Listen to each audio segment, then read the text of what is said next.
Good evening everyone. I welcome you all to Diplomacy of UPSC. Date है आज की 18 अगस्त 2026 और स्वागत है आपका एडिटोरियल डिस्कशन पे। कल के दिन हमने एडिटोरियल डिस्कशन नहीं किया था because of some reasons, but आज हम उन सारे आर्टिकल्स को देखेंगे जो भी इम्पोर्टेंट आए हैं। इसके अलावा कुछ आर्टिकल मैंने द हिंदू से चूज़ किए हैं बिकॉज आज का जो कल का जो न्यूज़पेपर था उसमें इंडियन एक्सप्रेस से कुछ इम्पोर्टेंट आर्टिकल्स नहीं थे बट हिंदू से थे।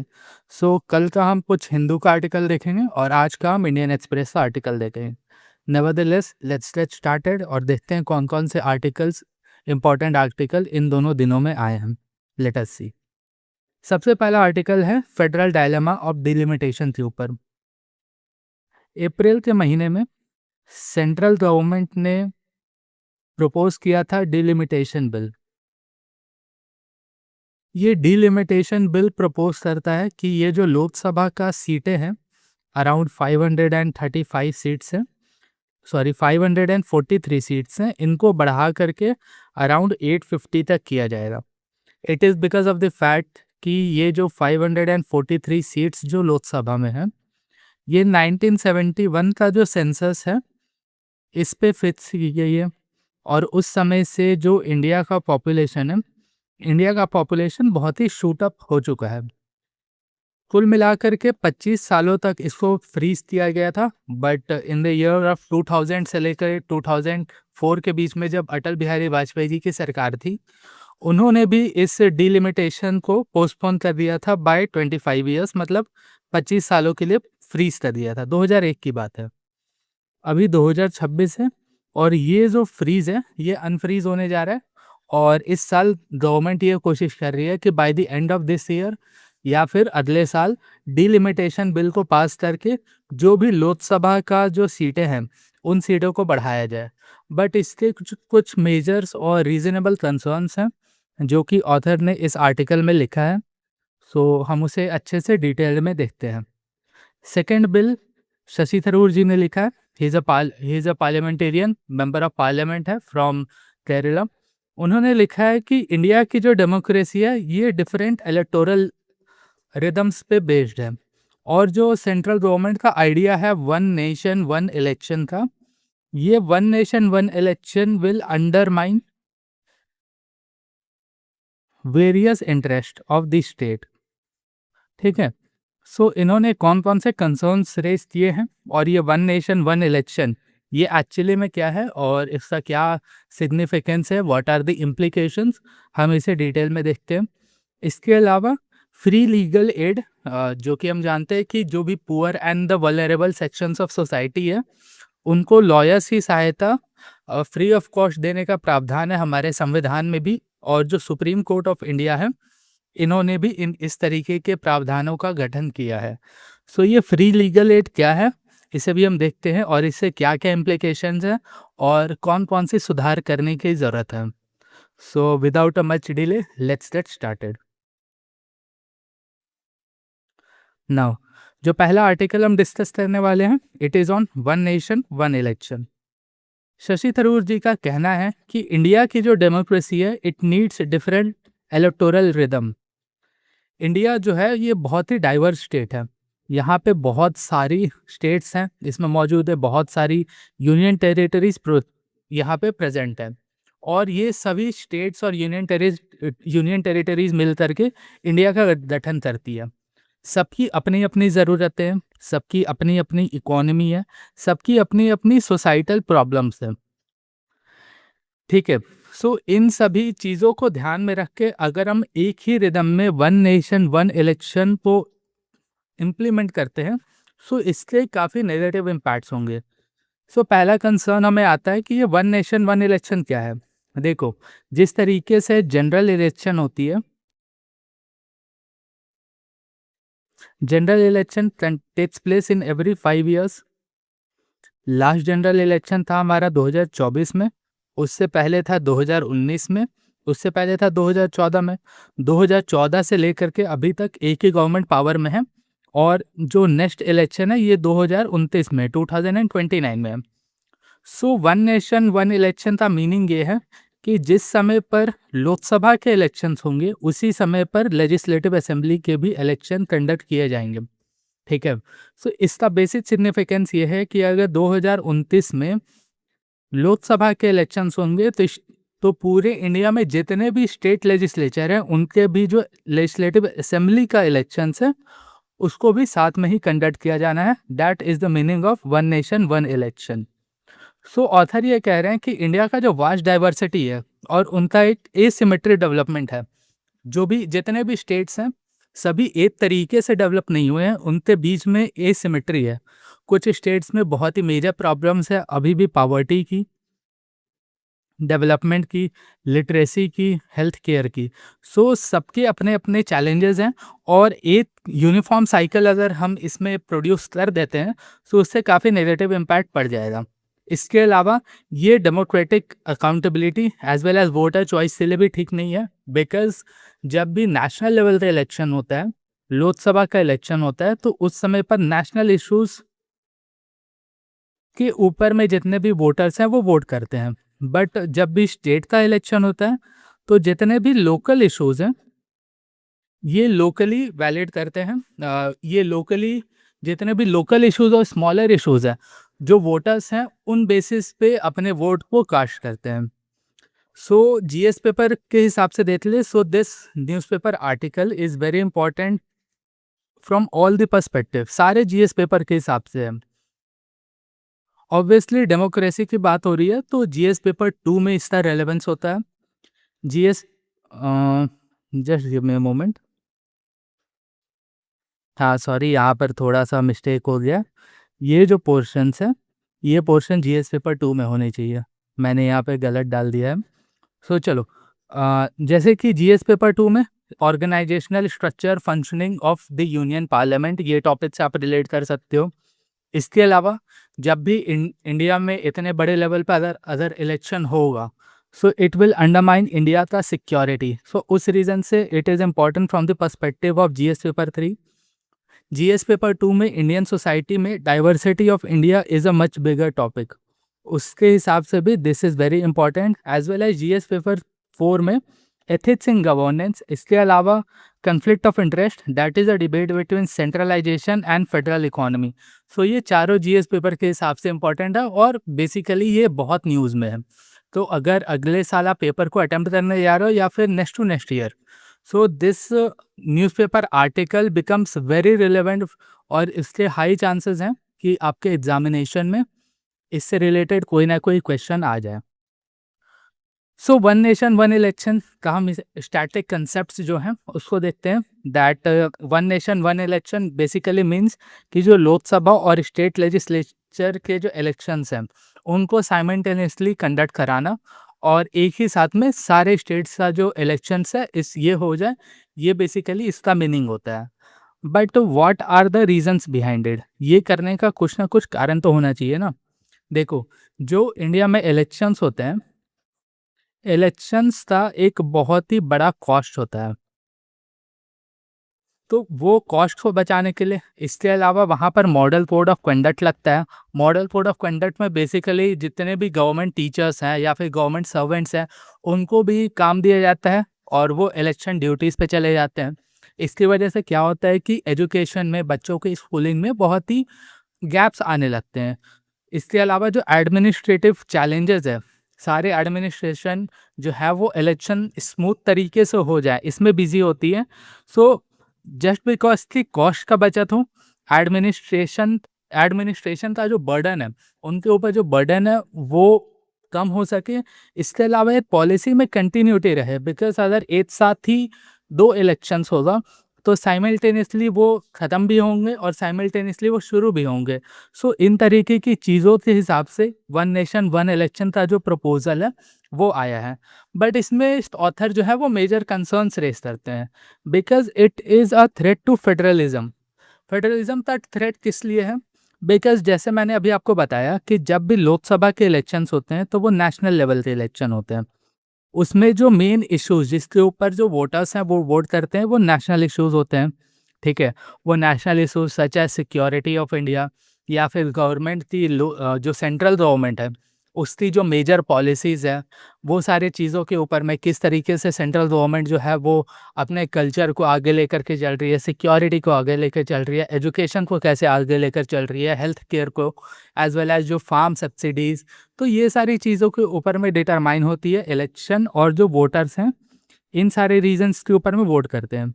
अब ऐसा एलिगेशन या फिर ऐसा कंसर्न है कि अगर साथ में इलेक्शन होगा, तो ये जो नेशनल इश्यूज़ हैं, ये नेशनल इश्यूज़ विल सुपरसीड जो स्टेट के इश्यूज़ हैं।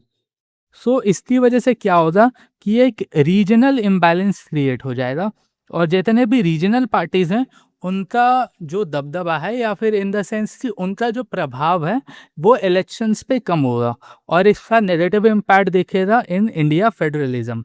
इसके अलावा वोटर फैटीग होगा, बिकॉज़ अगर आप देखो, एक इलेक्शन बहुत ही लंबे पीरियड ऑफ टाइम तक चलता है, लोकसभा का इलेक्शन। अब अगर आप उसमें स्टेट लेजिस्लेचर को भी अगर आप ले आते हो, so just give me a moment, तो अगर इलेक्शन जो है अगर वो लंबे समय तक चलेगा, तो उसमें एक वोटर के ऊपर में जो फटीग होती है, वो वोटर फटीग भी काफ़ी हद तक बढ़ जाएगी। सो फेडरलिज्म इसके लिए बहुत इंपॉर्टेंट हो जाता है। So let us understand what federalism is. So India में जो फेडरलिज्म का कंसेप्ट है, देखो, federalism basically means it is a relationship between centre and state. Centre और स्टेट मिल करके जो अपना रिलेशनशिप चलाते हैं या फिर अपना गवर्नमेंट रन करते हैं, बिकॉज गवर्नमेंट की जो पॉलिसीज़ होती है, चाहे वो स्टेट गवर्नमेंट की हो या सेंट्रल गवर्नमेंट की हो, ये काफ़ी सारी चीज़ों में ओवरलैपिंग होती है। ओवरलैपिंग होने की वजह से वहाँ पर एक कोऑपरेशन का होना ज़रूरी है, और अगर स्मूथ सिनर्जी अगर दो गवर्नमेंट से बीच में बनी हुई रहेगी, सो इससे फ़ायदा अल्टीमेटली सिटीजन्स का ही होगा। सो इंडिया में जो है वो फेडरलिज्म में कोऑपरेटिव फेडरलिज्म के कंसेप्ट को फॉलो किया जाता है, जिसमें जो टिल्टेशन है वो सेंट्रल गवर्नमेंट के ऊपर है। इसके अलावा जितने भी पावर्स हैं, पावर्स को डिस्ट्रीब्यूट किया गया based on the seven schedule, और सेवन शेड्यूल में बात की गई है division of powers between union government, state government, as well as concurrent list. State list, union list and concurrent list. Concurrent list basically वो सारी लिस्ट होती है जिसमें जो रूल बनाने की पावर है, ये दोनों गवर्नमेंट्स के पास होती है, सेंट्रल गवर्नमेंट के पास भी और स्टेट गवर्नमेंट के पास भी। इसके अलावा फेडरल बैलेंस जो है वो इंश्योर करती है कि जो स्टेट है ये ऑटोनॉमी में फंक्शन करे, और ये ज़्यादा सेंट्रल गवर्नमेंट के दबाव में ना आकर काम करे। सो अगर वन नेशन वन इलेक्शन को इम्प्लीमेंट करना है, सो उसके लिए कुछ चेंजेस करने की ज़रूरत पड़ेगी। Representation of peoples act 1950 as well as 51, ये जो दो एक्ट हैं, ये गवर्न करते हैं कि किस तरीके से इंडिया में इलेक्शन कंडक्ट की जाएगी। सो अगर हमें वन नेशन वन इलेक्शन को कंडक्ट कराना है, सो हमें इस एक्ट में, इस रूल बुक में चेंज करने की ज़रूरत है। इसके अलावा कुछ और कंसर्न्स भी आ जाते हैं कि किस तरीके से प्री मैच्योर डिसोल्यूशन किया जाएगा। नो कॉन्फिडेंस मोशन अगर लाया जाएगा और फिर सरकार गिरती है, सो वापस से जो सिनर्जी है या फिर वापस से जो साइकिल है, वो साइकिल ब्रेक होगी, as well as mid term instability. If you do not understand, let me explain it in a better way. देखो, मान लो फॉर एग्जांपल 2029 में वन नेशन वन इलेक्शन जो है वो इम्प्लीमेंट हो जाता है। इसमें जो सेंट्रल गवर्नमेंट भी है एज वेल एज जो स्टेट गवर्नमेंट है, इन दोनों का इलेक्शन जो है वो साथ में कंडक्ट कराया जाता है। ठीक है, आई अंडरस्टैंड। बट यहाँ पर बात आ जाती है कि जैसे बहुत सारी स्टेट गवर्नमेंट में जो इलेक्शंस हैं, 2026 में भी बहुत सारी स्टेट्स में इलेक्शन हुई है, बहुत सारे इलेक्शन 2027 में हुई है, बहुत सारे इलेक्शन 2028 में होंगी, और 2029 में तो बेसिकली इलेक्शन है, और उससे पहले लोकसभा के इलेक्शन से पहले कोई इलेक्शन है नहीं। जैसे 2028 में 3 मेजर स्टेट्स में इलेक्शंस होती हैं, सच दैट राजस्थान, मध्य प्रदेश और छत्तीसगढ़। 27 में भी इलेक्शन है, पंजाब में इलेक्शन है, as well as Uttar Pradesh में इलेक्शन है। 2026 में भी हमने देखा काफ़ी सारे स्टेट्स में इलेक्शंस थी, सच दैट वेस्ट बंगाल में मेजर इलेक्शन थी, असम में थी। सो कोई भी अगर एक गवर्नमेंट अगर फॉर्म होती है, तो 2026 से लेकर के कोई भी गवर्नमेंट फाइल फॉर्म होगी तो वो 5 ईयर्स के टर्म पे होगी। सो 2026 में जो गवर्नमेंट फॉर्म हो रही है तो उसका टाइम पीरियड 2031 तक होगा। सिमिलरली 2027 में जो गवर्नमेंट फॉर्म हो रही है उनका 2032 तक होगा। इसके अलावा 2028 में जिनकी गवर्नमेंट फॉर्म होगी उनका 2033 में उनका टाइम पीरियड जो है वो ख़त्म होगा। सो अगर आपको 2029 में 2029 में अगर आपको इलेक्शन कंडक्ट कराना है, सो ये सारी जो स्टेट गवर्नमेंट है जिनके पास अभी लैप्स होने में टाइम बचा हुआ है, उनको प्री मैच्योरली डिसॉल्व कराने पड़ेगी। इसमें जो है वो फेडरलिज्म का मेजर कंसर्न आ जाता है कि स्टेट गवर्नमेंट जो है वो ऐसा क्यों चाहेंगे कि उनका सरकार समय से पहले गिर जाए। जो भी बीजेपी रूल्ड स्टेट है, बिकॉज सेंट्रल गवर्नमेंट अभी रूल कर रही है या फिर रन कर रही है BJP government, although NDA government है, but the major party is the Bharatiya Janata party. सो भारतीय जनता पार्टी की जिस भी स्टेट्स में सरकारें होंगी वो सरकारें तो मान जाएंगे इजीली, बट जितने भी अपोजिशन रूल्ड स्टेट्स हैं वो तो कंसर्न रेज करेगी कि हम इस बात पे मानते ही नहीं हैं और हम अपना जो कंसर्न वो हम अपना जो स्टेट गवर्नमेंट है उसको प्री मैच्योरली डिसॉल्व करेंगे ही नहीं। सो ये भी एक मेजर कंसर्न बनेगा जिस समय पर भी ये फाइनलाइज हो जाता है कि हाँ, one nation one election is to be implemented from the year 2029। इसके अलावा अगर 2000 मान लो ये कंडक्ट हो भी जाता है, सो 2031 से लेकर के फिर जो टर्म पीरियड होगा 2029 से 2034 तक होगा। बेसिकली 5 ईयर्स का ही पीरियड होता है ना। सो 5 ईयर्स का पीरियड होता है, बट इन बिटवीन मान लो बहुत सारी ऐसी स्टेट्स है जहाँ पे फुल मेजॉरिटी नहीं आई, हंग असेंबली आई या फिर किसी और रीज़न की वजह से वहाँ की जो गवर्नमेंट है वो 5 ईयर्स तक टिक नहीं पाई और वो बीच में ही ब्रेक डाउन हो जाएगी। मान लो 2031 में हो गई, तो फिर कैसे 2031 में इलेक्शन को कंडक्ट किया जाएगा, और मान लो इलेक्शन कराया भी जाता है तो इनका जो 5 ईयर्स का पीरियड है वो तो 2036 में होगा, बट जो जनरल इलेक्शन कंडक्ट होना है वो तो 2034 में होना है। सो ये सारी चीज़ें हैं कि किस तरीके से मिड टर्म स्टेबिलिटी के ऊपर में काम किया जाएगा, as well as non confidence motion को किस तरीके से लिया जाएगा, तो इसके ऊपर में क्लैरिफिकेशन की ज़रूरत है फ्रॉम द पार्लियामेंट। ठीक है। इसके अलावा जब भी इलेक्शन कंडक्ट होता है तो वहाँ पर मॉडल कोड ऑफ कंडक्ट को लगाया जाता है।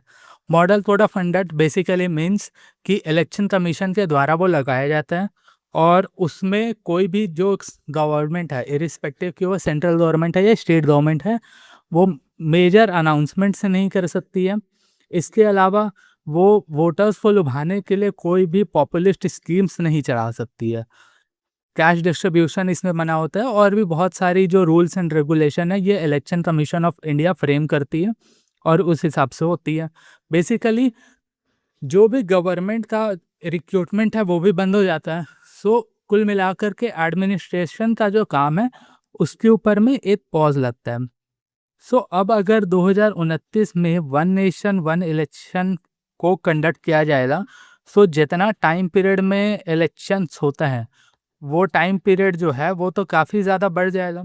सो वो बढ़ जाने की वजह से जो पॉलिसी अनाउंसमेंट्स है इसमें भी डिले देखने को मिलेगा। एडमिनिस्ट्रेटिव डिलेज या फिर एडमिनिस्ट्रेटिव डिसीजंस इसमें भी डिले होगा, एज वेल एज ये अल्टीमेटली इम्पैक्ट किसको करेगा, जो पीपल गवर्नेंस है उसको इम्पैक्ट करेगा। ठीक है। Voters voice and democratic accountability लगातार अगर कैंपेन होगी, सो उसकी वजह से जो मीनिंगफुल पार्टिसिपेशन है वोटर्स की वो भी रिड्यूस हो जाएगी, बिकॉज सभी अपने लाइफ में बिजी हैं। उनके पास इतना टाइम ही नहीं है कि वो हर दिन या फिर एक रेगुलर इंटरवल्स पे बार बार पॉलिटिकल रैलीज या फिर पॉलिटिकल पार्टिसिपेशन का हिस्सा बने। सो इसकी वजह से वोटर्स वॉइस भी अंडरमाइन होगी। और जैसा मैंने आपको बताया है कि जो लोकल इश्यूज़ हैं ये बहुत बड़ी चांसेस हैं कि national issues in local issues को अपने नीचे दबा दें और ये फेवर कर दे सेंट्रल गवर्नमेंट या फिर सेंट्रल गवर्नमेंट की जो पार्टीज है। फिर इससे होगा क्या, अल्टीमेटली जो एक बैलेंस बना हुआ है बिटवीन द सेंट्रल गवर्नमेंट की जो पॉलिटिकल पार्टीज हैं एज वेल एज जो रीजनल पार्टीज हैं, इन दोनों के बीच में जो बैलेंस बना हुआ है ये भी बिगड़ सकता है। इसके अलावा जो डिफरेंट डिफरेंट स्टेट्स हैं सच दैट तमिलनाडु, झारखंड, महाराष्ट्र, हरियाणा, बिहार, दिल्ली, ये सभी स्टेट्स में पॉलिटिकल मैच्योरिटी अलग अलग लेवल की है, उनके इकोनॉमिक कंडीशन अलग अलग लेवल के हैं, उनके सोसाइटल प्रायोरिटीज़ और प्रॉब्लम्स अपनी अपनी हैं। सो एक साथ एक यूनिफॉर्मिटी में इलेक्शन कंडक्ट कराना ये भी एक बहुत बड़ी चैलेंज है, और मे बी ये फ्रूटफुल हो भी या ना, ये भी एक बहुत बड़ा डिबेट है। इसके अलावा वन नेशन वन ये एक ऐसा प्रपोजल है जो ये कहता है कि इससे जो अल्टीमेटली कॉस्ट है ये कम होगी। सो ऑथर यहाँ पर ये कह रहे हैं कि जो वन नेशन वन इलेक्शन है इससे शॉर्ट टर्म में जो इलेक्शन एक्सपेंडिचर है उसमें तो कमी आएगी, बट जो long model code of conduct period ये बढ़ेगा। मॉडल कोड ऑफ कंडक्ट मैंने आपको यहाँ पर बताया कि यहाँ पे पॉलिसी डिसीजंस या फिर अनाउंसमेंट वो सभी चीज़ें नहीं होती है। So long model code of conduct के पीरियड में जो लॉस होगा गवर्नमेंट को या फिर इकोनॉमी को, उसका भरपाई कौन करेगा, और अल्टीमेटली जो शॉर्ट टर्म एक्सपेंडिचर हम यहाँ पर कम कर रहे हैं, अल्टीमेटली हमें बहुत ज़्यादा लॉस यहाँ पर फेस करना पड़ेगा। और यहाँ पर एक जो डिबेट होती है डेमोक्रेटिक फेडरलिज्म की, कि जो रीजनल पार्टीज़ हैं उनका वॉइस कम हो जाएगा इन कंपैरिजन टू जो सेंट्रल गवर्नमेंट की पार्टीज़ हैं या फिर जो लोकसभा की पार्टीज़ हैं। सो ये सारी चीज़ें थी जो स्टैटिक मेन कंसेप्ट्स दिए गए थे। हमने सारे एंगल से देखा कि किस तरीके से जो प्रोज हैं और जो कॉन्स है वन नेशन वन इलेक्शन के, और किस तरीके से प्रॉब्लम्स राइज हो रही हैं, एज वेल एज कौन कौन से डिबेट्स इसके अराउंड में सेंटर्ड है। ठीक है, सो कुछ आर्टिकल्स हैं। This articles are very important from the perspective of prelims examination, because हमने 2026 और 25 के प्रीलिम्स में देखा कि किस तरीके से डायरेक्ट आर्टिकल्स के ऊपर में क्वेश्चन आए। इनफैक्ट 2023 का भी जो प्रीलिम्स है उसमें भी इनफैक्ट मनी बिल के ऊपर में डायरेक्ट आर्टिकल पे क्वेश्चन आया था। सो आर्टिकल इंपॉर्टेंट बहुत हो जाता है। सो आर्टिकल 324 टू 329 ये इलेक्शंस को डील करता है। बेसिकली 324 बात करती है कि किस तरीके से सुपरिटेंडेंट डायरेक्शन एंड कंट्रोल पूरे इलेक्शन प्रोसेस का is in the hands and in the responsibility of the election commission of India. इसके अलावा 172 एंड 174 इलेक्शन 172 आर्टिकल जो है इट डील्स कि किस तरीके से स्टेट लेजिस्लेटिव असेंबली का जो टेन्योर है वो 5 साल होगा unless it is dissolve earlier, और सरकार वहाँ पे गिर जाती है। सिमिलरली जो power to dissolve the assembly है ये गवर्नर के पास होती है। 10th schedule very infamous schedule, in fact मुझे लगता है कि 3 महीने में से 2 महीने ये न्यूज़ में ही रहता है, और ये एंटी डिफेक्शन की बात करती है और ये उसके ऊपर में रूल बनाती है। इसके अलावा रिप्रेजेंटेशन ऑफ पीपल्स एक्ट 1951 जो भी हमने डिस्कस किया, और इसी रूल बुक के द्वारा जो इलेक्शंस हैं इंडिया में कंडक्ट की जाती है। कुछ इम्पॉर्टेंट जुडिशियल फाइंडिंग्स हैं, सुप्रीम कोर्ट के जजमेंट्स हैं जो कि आप अपने आंसर्स में कोट कर सकते हो। इसका कोई रिलेवेंस प्रीलिम्स में नहीं है। एसआर बोमई केस 1994 का है। इसमें सुप्रीम कोर्ट ने ये कहा था कि जो basic structure of the constitution है जो केशवानंदा भारती केस से आया है उसमें federalism is also a basic feature of the constitution. So सबसे पहले बेसिक स्ट्रक्चर क्या होता है या फिर बेसिक फीचर क्या होता है, ये केशवानंदा भारती केस 1973 का जो था 24 April is the famous date, और उसमें सुप्रीम कोर्ट ने ये कहा, सुप्रीम कोर्ट ने अपना इनफेमस जजमेंट दिया था कि जो भारत की पार्लियामेंट है, भारत की पार्लियामेंट हर एक कानून के ऊपर में अमेंडमेंट कर सकती है, संविधान के हर एक प्रावधानों को चेंज कर सकती है, बट वो जो बेसिक स्ट्रक्चर है और बेसिक फीचर है अपने संविधान का उसको चेंज नहीं कर सकती है। और ये जजमेंट ने डॉक्ट्रिन ऑफ बेसिक स्ट्रक्चर दिया था, और ये डॉक्ट्रिन ऑफ बेसिक स्ट्रक्चर में federalism is also a part. ठीक है, Kuldeep Nair versus union of India case 2006, उसमें सुप्रीम कोर्ट ने ये कहा था कि इलेक्शन कंडक्ट कराना ये इलेक्शन कमीशन ऑफ इंडिया का जिम्मेवारी है, और सिर्फ इलेक्शन नहीं, इलेक्शन जो है वो फ्री फेयर होना चाहिए, और ये इंश्योर करना ईसीआई का रिस्पॉन्सिबिलिटी है कि जो मॉडल कोड ऑफ कंडक्ट है ये ज़रूरत से ज़्यादा इम्प्लीमेंट ना हो, क्योंकि ये जो है गवर्नेंस को इम्पैक्ट करता है। ये कुछ फैक्ट्स एंड डेटा है आपको समझने के लिए कि हमारे इंडिया में लोकसभा और स्टेट लेजिस्लेचर के जो असेंबली इलेक्शंस होते हैं उसका जो एक्सपेंस है, ये ऑफिशियल एक्सपेंस है, तो उसका जो एक्सपेंस है ये 60,000 से 65,000 करोड़ रुपए होता है। आप देखो तो ये बहुत ही ज़्यादा बड़ा मनी है, बट हाँ, ये ऑफिशियल फिगर्स है। अनऑफिशियल फिगर इससे भी कई ज़्यादा हो सकती है। इसके अलावा वोटर टर्नआउट जो है, वोटर टर्नआउट ये भी बहुत डिफ़र करती है स्टेट टू स्टेट। जैसे गोवा में 2022 में इलेक्शन हुआ था स्टेट गवर्नमेंट का। सो 2022 में गोवा में वोटर टर्नआउट वाज 82.5%। वहीं बिहार में जब 2020 में इलेक्शन हुआ, इट वाज हार्डली 57.3%। इसके अलावा भी जब बिहार का भी लेटेस्ट डेटा है कि किस तरीके से अभी जब बांकीपुर में उपचुनाव हुए थे, ठीक है? जैसे नितिन नवीन जो बीजेपी के प्रेसिडेंट बन चुके हैं, उन्होंने अपना स्टेट लेजिस्लेचर में सीट को वैकेंट किया। सो उस सीट के ऊपर में बाय इलेक्शंस हुए एंड अल्टीमेटली जनसुराज पार्टी के जो कैंडिडेट थे प्रशांत किशोर, वो उस सीट पर जीते। बट उस सीट पे जो वोटिंग परसेंटेज था, वोटिंग परसेंटेज वाज अराउंड 43% जहाँ तक मुझे याद है। सो आप देखो तो 43% मतलब 10 में से तो 6 लोग या फिर 5.5 लोग तो वोट करने ही नहीं आ रहे हैं।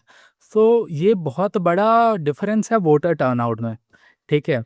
फेडरलिज्म ये एक इम्पॉर्टेंट टॉपिक हो जाता है। Election commission of India it is a constitutional body और इसका ये काम है कि वो फ्री एंड फेयर इलेक्शंस को कंडक्ट कराए। डेमोक्रेटिक अकाउंटेबिलिटी ये भी एक वाइब्रेंट डेमोक्रेसी का बहुत ही अभिन्न हिस्सा है और इलेक्शन कमीशन ऑफ इंडिया के ऊपर में ये दायित्व है कि वो इस तरीके से स्मूथ कंडक्ट कराए इलेक्शंस का, ठीक है? सो ये सारी स्टैटिक लिंकेजेस हैं, अगर आप देखना चाहो तो देख सकते हो। सो वे फॉरवर्ड यही है कि अगर फेडरल कोऑपरेशन को बढ़ाना है, अगर स्टेट्स की भागीदारी को सुनिश्चित करना है, तो हमें एक फ्री एंड फेयर रिप्रेजेंटेशन देना होगा सभी स्टेट्स को और ये इंश्योर कराना होगा कि किस तरीके से just give me a moment, हाँ, किस तरीके से डीलिमिट 1 सेकंड। हाँ, फेडरल कोऑपरेशन की ज़रूरत है रादर दैन इम्पोजिंग यूनिफॉर्मिटी और हर स्टेट से डिमांड अलग-अलग है। सो क्या ये कराने से जो मेजर चैलेंज है या फिर मेजर प्रॉब्लम है वो टैकल हो पा रही है या नहीं? या फिर ये कराने से और भी जो प्रॉब्लम्स है वो बढ़ जाएँगी? इसके अलावा हमें सिर्फ़ इलेक्शन जो है, इलेक्शन को स्ट्रीमलाइन करने से ज़्यादा इम्पोर्टेंट है कि हम किस तरीके से अपनी डेमोक्रेसी को मजबूत बनाएँ और ये अंडरमाइन करें, ये सुनिश्चित करें कि जितने भी इंस्टीट्यूशंस हैं, वो यूनिफ़ॉर्म रहें, वो ऑटोनोमस रहें और वो इंडिपेंडेंट होकर के काम करें। यही एक वाइब्रेंट डेमोक्रेसी का one of the major pillars है। हमें स्टेट इंस्टीट्यूशंस को भी एम्पावर करने की ज़रूरत है और एक फेडरल बैलेंस की ज़रूरत है जस्ट टू बिल्ड जो कॉन्फिडेंस है हमारे डेमोक्रेसी के ऊपर। So this was it, one nation one election का topic. Now let us move to the next topic जो कि है हमारा legal aid defence, it needs reform and does not need retreat. देखो आप ये जो तीनों नोट्स हैं, इस नोट्स को आप डिप्लोमेसी ऑफ यूपीएससी जो टेलीग्राम चैनल है वहाँ पर आप जा कर के ज्वाइन कर सकते हो। और आप टेलीग्राम पे जाना and you search diplomacy of UPSC, आपको चैनल मिल जाएगा। लोगो सिमिलर लोगो वहाँ पर भी लगा हुआ है और मैं इस वीडियो को अपलोड होने से पहले ये सारे जो नोट्स हैं वो वहाँ पर डाल दूँगा, ठीक है? वहाँ से डाउनलोड कर सकते हो। सो आर्टिकल ये कहता है कि जो लीगल एड डिफेंस काउंसिल है, basically legal aid defence council ये ग्रुप ऑफ लॉयर्स होते हैं जो फ्री लीगल एड के द्वारा जो विक्टिम्स रहती हैं या जिनको भी ये रिप्रेजेंट कर रहे होते हैं उनको ये अपना सर्विस देते हैं। So this editorial highlights the critical yet under funded role of legal aid defence council in India's criminal justice system despite lack of cases जो बेसिकली पुअर और मार्जिनलाइज से होते हैं। The system suffers inadequate resources, poor infrastructure, delayed payments and lack of accountability और इसकी वजह से जो क्वालिटी ऑफ लीगल डिफेंस है ये भी काफ़ी हद तक कम हो चुका है। सो यहाँ पर जो ऑथर हैं वो ये हाईलाइट कर रहे हैं कि हमें रिफॉर्म लाने की ज़रूरत है, हमें नहीं मतलब सरकार को रिफॉर्म लाने की ज़रूरत है in scaling back the legal aid. So इसको आप जीएस पेपर 2 के में पॉलिटी एंड गवर्नेंस में functions of judiciary and DPSP में आर्टिकल 39 है that is access to judiciary, इससे भी आप डील रिलेट कर सकते हो। जीएस पेपर 3 में इंडियन सोसाइटी के पोर्शंस में पावर्टी वल्नरेबल सेक्शंस, ये सारे सेक्शंस से भी आप रिलेट कर सकते हो। Just give me a moment, sorry ये जीएस पेपर 3 नहीं, जीएस पेपर 1 होगा। Indian society is part of GS paper 1 not GS paper 3, my bad, मैंने यहाँ पे गलत यहाँ पे आई थिंक क्या सिलेबस मैपिंग में काफ़ी दिक्कतें आज हुई है हमें, इस आर्टिकल में भी यहाँ पे मैपिंग में सही नहीं हो पाया, जीएस पेपर 2 को मैंने 3 में डाल दिया। सो कोई बात नहीं, मैं अगले बार से इसका ध्यान रखूँगा। तो बेसिकली ये GS paper 2, GS paper 1 and GS paper 4 के हिसाब से जो एथिक्स का पेपर है उसके हिसाब से ये बहुत इम्पोर्टेंट हो जाता है। ठीक है। सो व्हाट इज लीगल,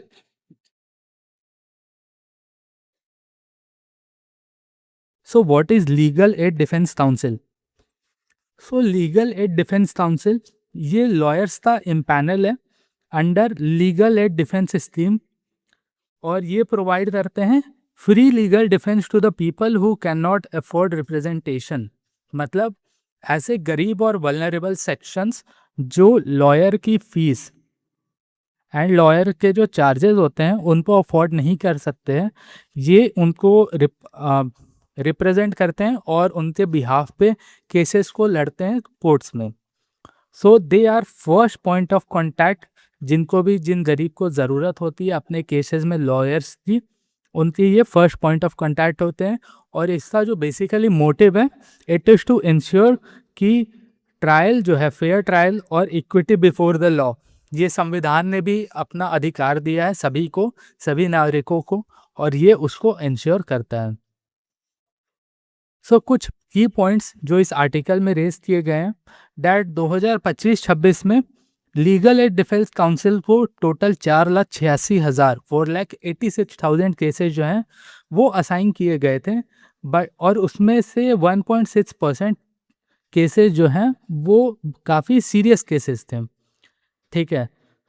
सो ये दिखाता है कि नंबर ऑफ केसेस जो लीगल एड डिफेंस काउंसिल को असाइन किए जाते हैं ये काफ़ी ज़्यादा है, बट जो इनका नंबर है ये नंबर बहुत कम है।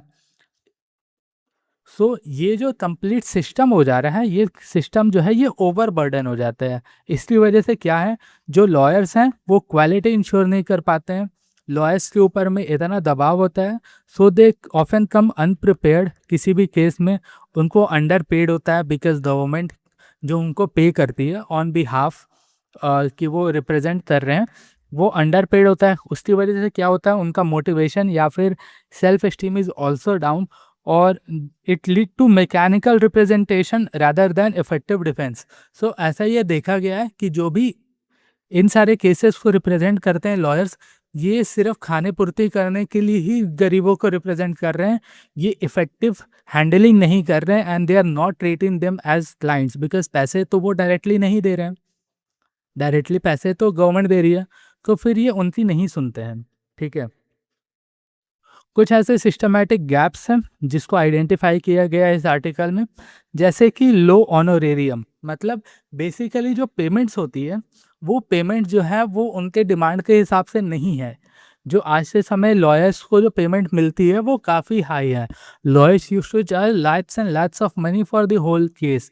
इसके अलावा उनका पर हियरिंग चार्जेस भी बहुत ज़्यादा है, बट ये जो लीगल एड डिफेंस काउंसिल में जो लॉयर्स होते हैं उनको तो गवर्नमेंट एक फिक्स रेट होती है उस हिसाब से देते हैं, सो उनको ये जो पैसे हैं ये कम लगते हैं, और उसकी वजह से वो इस केस के ऊपर में 100% ध्यान नहीं जाते हैं, and they often come unprepared and unsupported to the victim. ठीक है। इसके अलावा उनकी ट्रेनिंग भी सफिशिएंट नहीं आती है, और ऐसा कोई भी मैकेनिज्म नहीं है जो इनके अकाउंटेबिलिटी को इंश्योर करे और उनके परफॉर्मेंस को इवेल्युएट करे। ठीक है। सो यहाँ पर आर्टिकल ये कह रहा है कि यहाँ पर हमें रिफॉर्म लाने की ज़रूरत है, हम अगर इस सिस्टम को वापस ले लेंगे, सो इसकी वजह से जो पुअर है, poor will suffer the most, because ये किसको अलाउड है? It is only this facility is only given to the poor and the vulnerable sections. So उनका जो राइट्स है that will get hurt. So हमें फोकस किस पे करना चाहिए? सरकार को फोकस करना चाहिए कि ये जो कंप्लीट सिस्टम है, सिस्टम को रिस्ट्रक्चर करें, सिस्टम को स्ट्रेंथन करें, उसकी इफ़ेक्टिव मॉनिटरिंग हो और प्रोफेशनलाइज़ेशन जो है वो बढ़ सके और जो केसेज़ हैं वो उनके मेरिट पे हो, ठीक है? ये किस तरीके से होगा? जब हम कॉन्स्टिट्यूशन में आर्टिकल 39 ए तो दिया हुआ है, बट उसको सपोर्ट करने के लिए लीगल, इस आर्टिकल 39 ए को लीगल बैकिंग देने के लिए हमें स्ट्रिक्ट लॉस की ज़रूरत है। सो यहाँ पर पार्लियामेंट को ऐड करना पड़ेगा और यहाँ पे कड़े कानूनों की ज़रूरत है।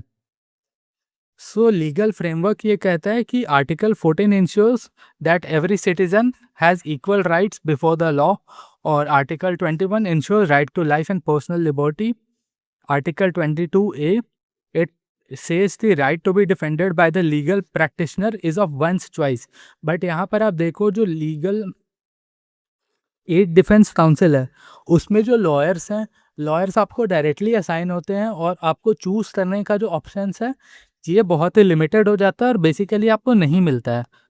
इसके अलावा article 39A that is directive principles of state policy, ये directive principle of state policy कहता है कि ये स्टेट का जिम्मेदारी बनता है that it should secure the operation of legal system और जस्टिस को प्रमोट करे on the basis of equal opportunity and shall provide free legal aid.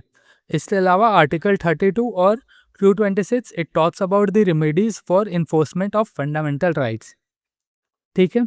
सो ये सारी चीज़ों को लेकर के, ये सारे आर्टिकल को इन्फोर्स करने के लिए गवर्नमेंट ने 1987 में पास किया था legal service authorities act.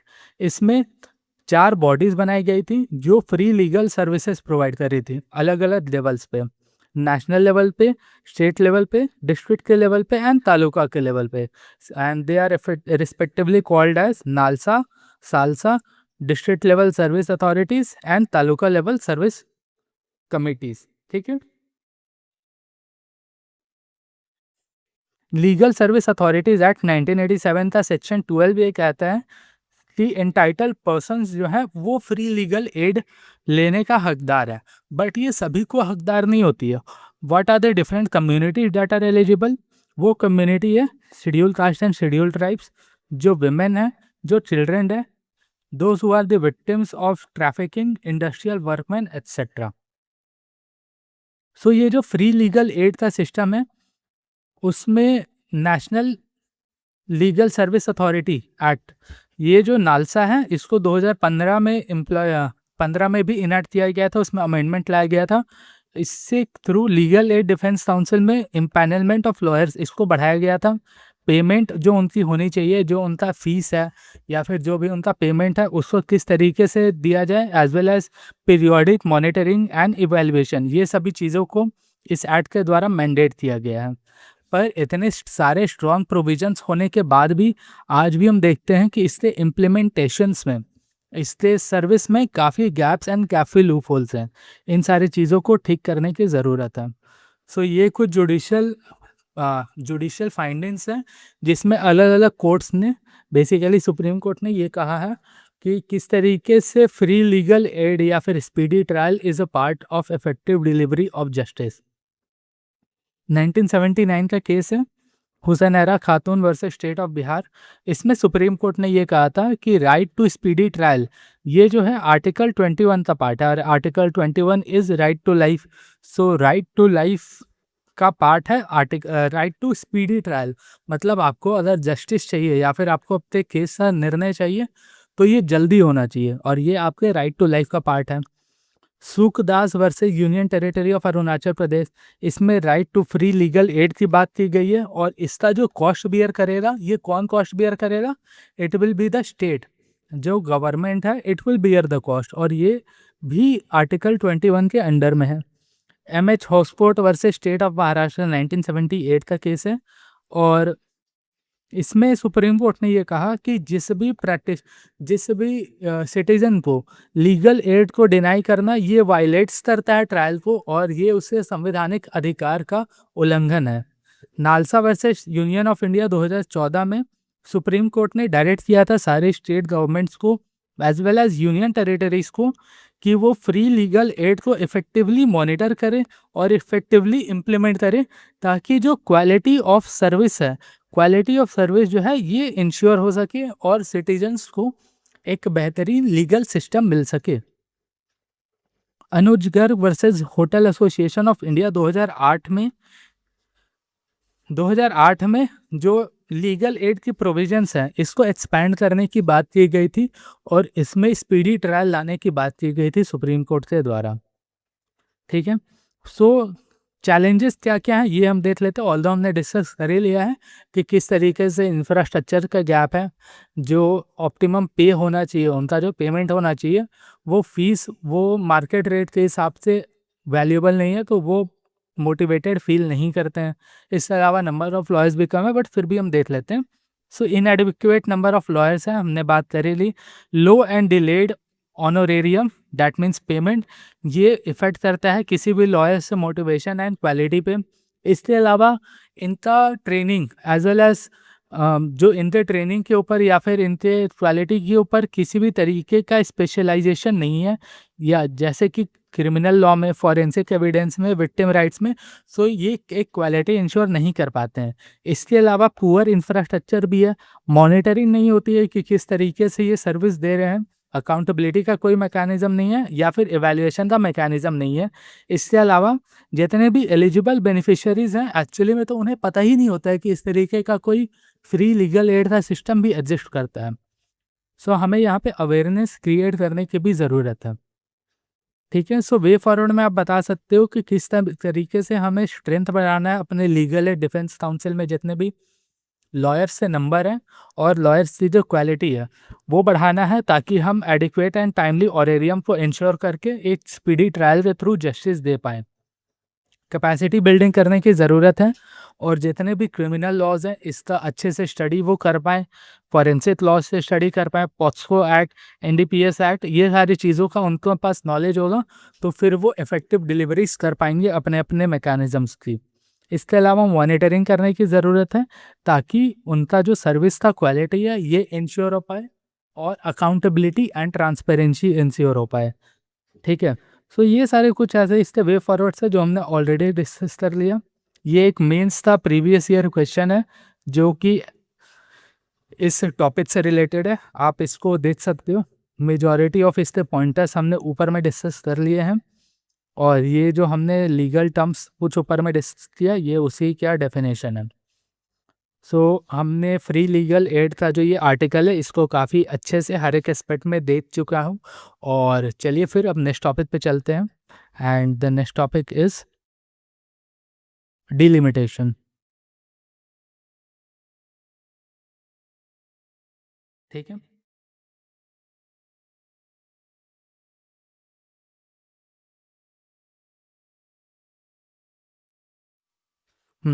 So the federal dilemma of delimitation, ये आर्टिकल बात कर रहा है कि किस तरीके से जो डिलिमिटेशन है जो 2029 के जो 2029 के इलेक्शन से पहले शेड्यूल्ड है, उसमें प्रपोजल है कि जो लोकसभा की सीटें हैं इसको 543 से बढ़ा करके अराउंड 850 करने की बात हो रही है।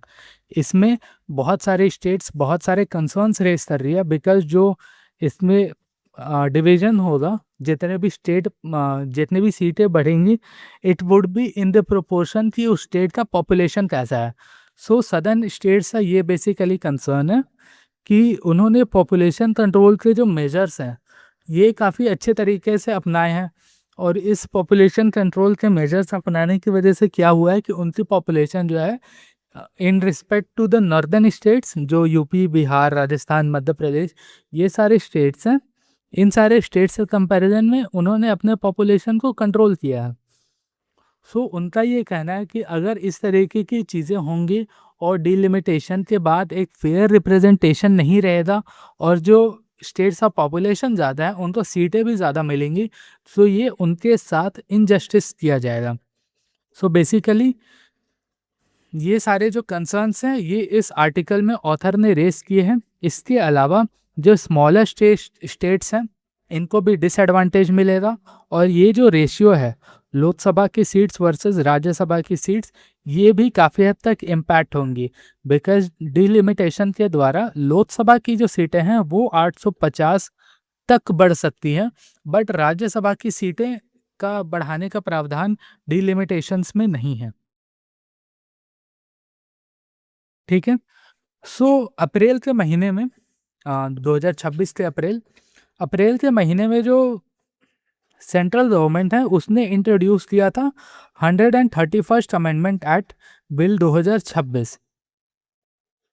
उसमें जो लोकसभा की सीटें हैं जो एट प्रेजेंट 543 है, उसमें कुछ नॉमिनेटेड है, 8 नॉमिनेटेड है, बाकी सारे जो है वो इलेक्टेड है। ठीक है। सो इस नंबर को बढ़ा करके 850 तक करने की बात हुई है, बिकॉज जो ये 543 सीट्स जो हैं ये 1971 के सेंसस पे बेस्ड है, और उस समय से ये बार बार पॉज होते रही है, और 2026 में ये जो पॉज वाला पीरियड है वो ख़त्म हो रहा है। इसी रीज़न से जो सेंट्रल गवर्नमेंट है ये डिलिमिटेशन बिल को पास करना चाहती है। सो डिलिमिटेशन बेसिकली होता क्या है, देखो, let me explain this to you. मान लो कोई भी ऐसा एक स्टेट है, इस स्टेट में वेरियस बाउंड्रीज होंगी, ये एक कॉन्स्टिट्यूएंसी है, ये एक कॉन्स्टिट्यूएंसी है, ये एक कॉन्स्टिट्यूएंसी, ये एक कॉन्स्टिट्यूएंसी, ये एक कॉन्स्टिट्यूएंसी है, ये एक कॉन्स्टिट्यूएंसी है, ये एक कॉन्स्टिट्यूएंसी है।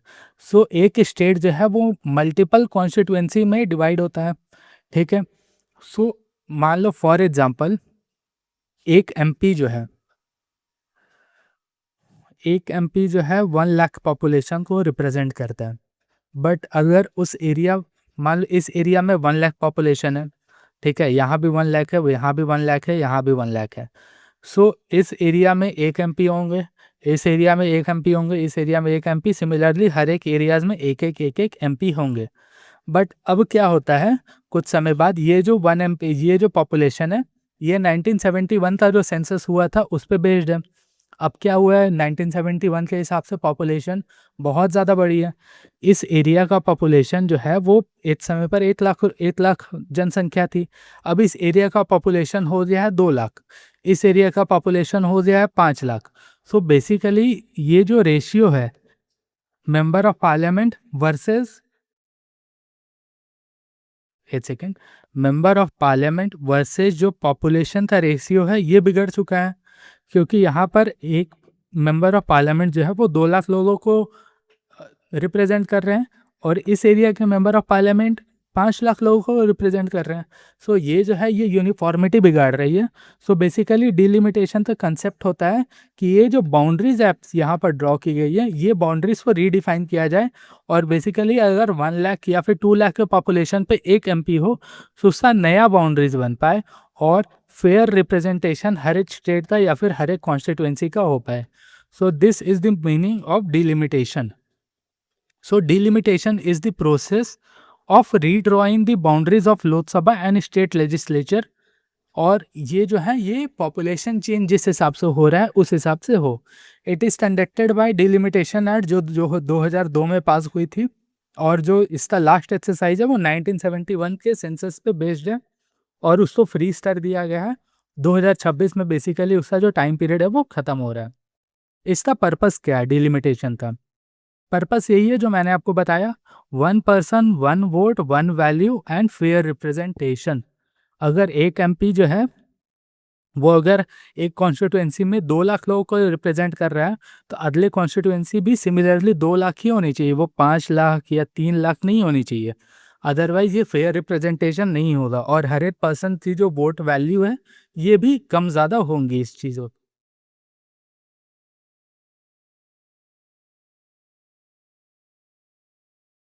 सो बेसिकली हमने देखा कि ये एक फेयर चीज़ें लाने की कंसेप्ट है। सो फिर यहाँ पर इश्यूज़ क्या रेज हो रही हैं? इश्यूज़ बेसिकली क्या रेज हो रही हैं कि जो साउथ इंडिया के स्टेट्स हैं इन्होंने 1971 के बाद पॉपुलेशन अपनी कंट्रोल की है, इन्होंने काफ़ी सारा पॉपुलेशन कंट्रोल मेजर्स को अपनाया है, और जिस हिसाब से जो नॉर्थ इंडिया के स्टेट्स हैं sir that UP, Bihar, MP, Rajasthan, उनका पॉपुलेशन बहुत बढ़ा है, और बेसिकली साउथ इंडिया का पॉपुलेशन उस रिस्पेक्ट में नहीं बढ़ा है, या फिर उनके रिस्पेक्ट में काफ़ी कम है। सो उनका ये कहना है कि अगर पॉपुलेशन इम्बैलेंस है, तो अगर आप सिर्फ पॉपुलेशन के बेसिस पे ही करोगे तो उनका फेयर रिप्रेजेंटेशन नहीं होगा, जो कि एक लेजिटिमेट कंसर्न है। जैसे कि स्टेट्स ऑफ तमिलनाडु, केरला, पंजाब, इन्होंने पॉपुलेशन कंट्रोल किया है। इसके अलावा एक और कंसर्न है कि इससे राज्यसभा जो है वो काफ़ी हद तक डाइल्यूट हो जाएगी। आज के समय पर जो लोकसभा टू राज्यसभा का जो रेशियो है ये 2:2.21 है। बेसिकली अगर 2.21 सांसद अगर लोकसभा में, तो फिर राज्यसभा में 1 सांसद है। अब ये बढ़ कर के अगर 816 सीटें हो गई तो 3.31 मेंबर ऑफ पार्लियामेंट लोकसभा में होंगे, और उसके रिस्पेक्ट में केवल 1 मेंबर ऑफ पार्लियामेंट राज्यसभा में होगा। सो ये जो है, ये जो बैलेंस है लोकसभा और राज्यसभा के बीच में, ये वाइडन हो जाएगा, या फिर ये बैलेंस जो है वो बिगड़ जाएगा। इसके अलावा जब इतने सारे एमपीज़ 816 एमपी जो यहाँ पर एक कैलकुलेशन के द्वारा ऑथर ने दिया है, 816 एमपी अगर होंगे लोकसभा में, तो इसकी वजह से क्या होगा कि जो नंबर है, नंबर तो काफ़ी बढ़ गया, बट जो टाइम अलॉटेड है वो तो लिमिटेड है। सो टाइम अलॉटेड की वजह से जो पर एमपी का जो टाइम है वो काफ़ी हद तक कम हो जाएगा, और जो नेशनल और लोकल कंसर्न्स है ये तो रेज हो ही नहीं पाएंगे। ठीक है, और इसके अलावा जो फेडरल बैलेंस है that is also at stake, because आप एक मेंबर ऑफ पार्लियामेंट को आप इलेक्ट करते हो, सो उस मेंबर ऑफ पार्लियामेंट को आपको पर मंथ सैलरी देनी होती है। उस मेंबर ऑफ पार्लियामेंट को काफ़ी हद तक आप और भी सारी चीज़ें देनी होती है, फैसिलिटीज़ सच एज़ उसे दिल्ली में बंगला मिलता है, उसको पुलिस की काफ़ी सर्विसेज मिलती है, उनको फ्री हेल्थ केयर या फिर सब्सिडाइज्ड रेट पे हेल्थ केयर मिलता है, उनको काफ़ी सारी चीज़ों में रियायतें मिलती है। ये सब का बोझ जो है, या फिर ये सब का रिस्पॉन्सिबिलिटी किसके ऊपर जाता है? जो टैक्स पेयर पॉपुलेशन है उनके ऊपर जाता है। इसका जो है बहुत ही ज़्यादा फेडरल जो बोझ है वो भी पड़ेगा। सो ये एक प्रपोज़ल और एक डेटा है जो सेंट्रल गवर्नमेंट ने प्रपोज़ किया है कि अगर हम पॉपुलेशन के बेसिस पे करें तो करीबन 50% सीटें जो हैं वो बढ़ेंगी on the basis of population. So Uttar Pradesh की जो सीटें हैं एट प्रेजेंट अराउंड 80 हैं, वो 80 से बढ़कर 143 हो जाएंगी। अराउंड 40 सीटें बिहार में हैं, सो बिहार में ये 40 से बढ़ के अराउंड 80 सीटें डबल हो रही हैं। राजस्थान में 50 हो जाएंगी। सिमिलरली जो तमिलनाडु है, तमिलनाडु में आई थिंक 30s में है, और वो 30 से बढ़ कर के सिर्फ 50 ही होंगी या 49 होंगी। आंध्र प्रदेश और तेलंगाना मिलाकर के 54 होंगी। सो आप देखो बहुत सारे रीजनल इम्बैलेंस है। तो जो अपोजिशन की पार्टीज़ हैं उनका ये कहना है कि आप यहाँ पर देखो जिसका भी नॉर्थ इंडिया में ज़्यादा सीटें होंगी वो गवर्नमेंट जो है इजीली फॉर्म कर लेगा, और उनका ये एलिगेशन है प्रेजेंट गवर्नमेंट के ऊपर कि ये डिलिमिटेशन इसीलिए किया जा रहा है ताकि ये डिलिमिटेशन उनको फेवर करे। ठीक है, बट यहाँ फेयर रिप्रेजेंटेशन की भी बात आ जाती है कि जब ज़्यादा पॉपुलेशन है तो उनका रिप्रेजेंटेशन भी तो पार्लियामेंट में होना चाहिए, ताकि उनके जो रीज़न, ताकि उनकी जो कंसर्न्स है और जो उनकी प्रॉब्लम्स हैं वो पार्लियामेंट में रेज हो पाए और उनकी प्रॉब्लम दूर हो पाए। सो दोनों तरफ से अलग अलग डिबेट्स एंड डिस्कशंस हैं। ठीक है, प्रो रेटा बेसिस जो यहाँ पर हमने 50% का बात किया, जो इंक्रीज़ होगा लोकसभा की सीटों में अराउंड 50%, ये प्रो रेटा बेसिस का मतलब होता है allocation of seat in proportion to the population. ठीक है, लोअर हाउस ये लोकसभा बेसिकली होती है, और ये डायरेक्टली इलेक्ट होती है। लोकसभा के इलेक्शन अभी हमने वन नेशन वन इलेक्शन का जो टॉपिक है इसके ऊपर भी देखा। Upper house is also known as council of states, और ये रिप्रेजेंट करता है यूनियन टेरिटरीज को भी। ये परमानेंट बॉडी है, ये कभी भी फुली डिसॉल्व नहीं होती है, और इससे जो 1/3 मेंबर्स हैं ये एवरी 2 ईयर्स रिटायर होते हैं। इसके अलावा जो बेसिकली मोटिव है हर एक इलेक्शन का या फिर रिप्रेजेंटेशन का, the motive is 1 person 1 vote and 1 value. और जिस तरीके से मैंने आपको एक कंस्टिट्यूएंसी बना करके अलग अलग बाउंड्रीज पे दिखाई थी, सो यहाँ पर क्या हो रहा था कि हर एक पर्सन का एक वोट का एक वैल्यू नहीं, डिफरेंट वैल्यू हो रही थी। सो ये जो डेमोक्रेटिक प्रिंसिपल है ये इसको ब्रीच कर रहा था, तो इसमें चेंजेस लाने की ज़रूरत है। और आर्टिकल 81 ये कंपोजिशन ऑफ लोकसभा की बात करती है। आर्टिकल 82 ये बात करती है कि रीएडजस्टमेंट या फिर डिलिमिटेशन होने के बाद किस तरीके से सीटों का बंटवारा होगा इन द लोकसभा, और 170 जो है ये सीटों का बंटवारा करती है इन द स्टेट असेंबली। ठीक है। सो अगर ये डिलिमिटेशन होता है तो उससे बहुत सारे पॉजिटिव इम्पैक्ट्स हैं, जैसे कि फेयर रिप्रेजेंटेशन मिलेगा हाई पॉपुलेशन स्टेट्स को, उनकी जो प्रॉब्लम्स है, उनकी जो कंसर्न्स हैं, इसको अलग ढंग से पार्लियामेंट में प्रेजेंट करने का एक अपॉर्चुनिटी उनके एमपीज को मिलेगा, और उनका जो रिप्रेजेंटेशन है ये भी बढ़ेगा। इसके अलावा जो बैलेंस है ये भी रिस्टोर किया जाएगा, बिकॉज 1971 भाई आप सोचो उस सेंसस को हुए हुए 29 ईयर्स उधर और इधर हो गए आपके 26 साल, तो करीबन 55 ईयर्स हो चुके हैं। तो 55 सालों से पॉपुलेशन इंडिया में बहुत हद तक चेंज हुआ है, काफ़ी चेंज हुआ है। सो वो बैलेंस जो है वो अभी बिगड़ा हुआ है, तो उसको स्ट्रेंथन करने की ज़रूरत है, और इससे जो डोमेस्टिक डेमोक्रेटिक लेजिटिमेसी है ये भी इंश्योर होती है, क्योंकि इस पे इंश्योर होती है 1 person 1 vote and 1 value. But जो कंसर्न्स है वो भी लेजिटिमेट है। जो भी स्टेट जिन्होंने पॉपुलेशन में कंट्रोल लाया है भाई, ये तो उनको पेनलाइज कर रहा है ना, बिकॉज उनका जो वैल्यू है या फिर उनके जो नंबर ऑफ सीटें जो है वो बढ़नी चाहिए थी, वो उतनी हद तक नहीं बढ़ेंगी। राज्यसभा का रोल भी इसमें छोटा हो रहा है, बिकॉज जो इम्बैलेंस है बिटवीन लोकसभा एंड राज्यसभा की सीटें ये भी बिगड़ रही हैं। इसके अलावा एमपीज बढ़ जाएंगे तो उनको जो टाइम दिया गया वो भी कम हो जाएगा, और जो एड्रेस जो उनके कंसर्न्स हैं उनको एड्रेस करने का भी जो टाइम है ये काफ़ी हद तक लिमिट हो जाएगा। सो इसका वे फॉरवर्ड या फिर सॉल्यूशन क्या है कि जो स्मॉलर स्टेट्स हैं या फिर ऐसे स्टेट जिन्होंने पॉपुलेशन कंट्रोल किया है उनके भी सीटों में उसी तरीके से बढ़ोतरी हो, और उनको भी सेफगार्ड किया जाए। जो राज्यसभा है उनको स्ट्रेंथन करने की ज़रूरत है, ताकि लोकसभा और रिप्रेजेंटेशन ऑफ स्टेट जो राज्यसभा करती हैं उनमें एक बैलेंस बना रहे, और एडिक्वेट टाइम एमपीज़ को दिया जाए। जिस तरीके से अभी हमने 1-2 दिन पहले के जो न्यूज़पेपर आर्टिकल है, जिस तरीके से मॉनसून सेशन केवल 17 सिटिंग्स में कंप्लीट हो गया और केवल वो 15% या 25% ही वो फंक्शन कर पाया। सो ये सारी जो कंसर्न्स है इसको भी दूर करने की ज़रूरत है, और एक मिनिमम एडिक्वेट टाइम ये फिक्स करने की ज़रूरत है, ताकि ये transparent, consequent and federal approach अपनाया जा सके, और जो भी सीटें का बंटवारा है ये अच्छे से हो सके, और पॉपुलेशन कंट्रोल करना एक पेनल्टी नहीं होना चाहिए। जो उन्होंने अच्छा काम किया है, जो भी स्टेट्स है, साउथ इंडिया के स्टेट्स हैं या फिर पंजाब वगैरह हैं, इनको पेनल्टी नहीं मिलना चाहिए, but they should be rewarded. So इसका इम्प्लीकेशंस हमने डिस्कस कर लिया। इसका एक प्रीलिम्स का लिंकेज है, that upholding the justice, equity and fairness, ये अमन द स्टेट, ये नेशनल गवर्नमेंट या फिर स्टेट जो सेंट्रल गवर्नमेंट है इनका रिस्पॉन्सिबिलिटी होता है। और डेमोक्रेसी जो है, democracy must balance representation with stability and fairness to all. Conclusion यही है कि जो डिलिमिटेशन है, delimitation is not just a numbers game, it is a test of federal spirit. किस तरीके से जो स्टेट्स और जो स्टेट गवर्नमेंट है और जो यूनियन गवर्नमेंट है ये आपस में किस तरीके से अपना तालमेल को बैठा करके रखते हैं, ये एक उसका भी टेस्ट है। और challenges lies in ensuring free representation, और इसमें किसी भी तरीके का फेडरल डिसबैलेंस नहीं होना चाहिए। So this is it. एक एमसीक्यू है, that which of the following about the delimitation of India is correct. Delimitation election commission of India के द्वारा कंडक्ट किया जाता है। Current delimitation of Lok Sabha is based on 1971 का सेंसस, और freeze on readjustment of seats was extended up to 2026। तो आप इस क्वेश्चन को अटेम्प्ट करना। So this is it on the delimitation का आर्टिकल।